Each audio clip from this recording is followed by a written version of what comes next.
কথার কথা, যখন আমি জানতে পারি এই কাজটা করলে আমার ক্ষতি হতে পারে, আমি এই কাজটা কেমনে করবো? জানি না শুনে কি কেউ আগুনে হাত রাখে?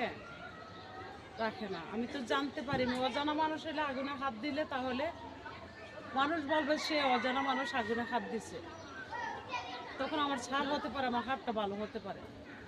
নয়তো তো আমার জানি না যদি আগুনে হাত পুরি আমি, আমার হাতটা তো ভালো হবে না। হবে? অবশ্যই না।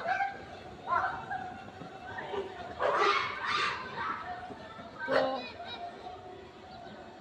একবার ঠিক আছে, থ্যাংক ইউ তোদেরকে। এদিকে খুব বিরক্ত করে এই বাচ্চাটি আমারে, দুজনে দিছে দৌড়ানি, একবারে খুশি হইলাম। প্রিয় বন্ধুরা, দুজন কুকুর বাচ্চাটি দৌড়ানি দিছে, বাচ্চাটি খুব জ্বালায় আমাকে।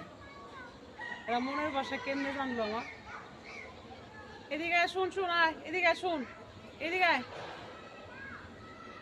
এ শুন এদিকে আয়, আয় আয়, দুজন আয়,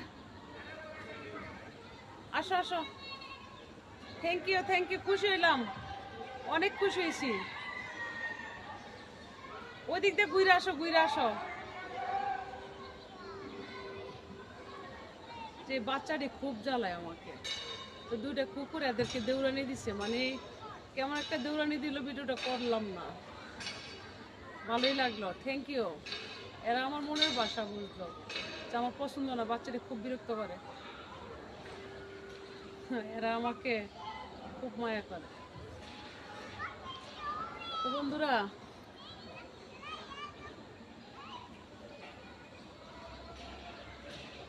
এখান তো দোকান নাই, তাদেরকে কোথায় থেকে বিস্কিট খাওয়াবো বলতো? ধন্যবাদ জানাইলাম দুজনকে, খোদার মায়া। অবশ্যই আমাকে খুশি করলি তো আজকে, না? তো ভাইরা, আমি যখন জানি একটা কাজ করলে ক্ষতি হবে, তো সেই কাজটা জানি না শুনে কেমনে করি বলেন তো? অনেকটা সচেতন সতর্ক আমি কখনো না জেনে কিছু বলি না, কাজ করি না। যে কাজটা করলে আমার বিপদ হবে সেই কাজটাতে আমি কেন যাব? অবশ্যই না। তবে ভালোবাসি সবাইকে, যার যার কাজ চালিয়ে যান, যার যার পথ চলুন, যার যার পথ সুন্দর করুন, অন্য মানুষের পথটাও সুন্দর করে দিন, কিন্তু মানুষের যেন ক্ষতি না হয়, মানুষের যেন কষ্ট না হয়। দেখুন, এই দেশে আপনারা সকলে রাজনীতিবিদরা একজন আরেকজনের সাথে লাগিয়ে থাকবেন, এই দেশের জনতার ক্ষতি হবে। এটা কি ঠিক? জনতায় তো অন্যায় করে নাই, সকল জনতা তো আর রাজনীতিতে নাই, একা কারো লোক নয়।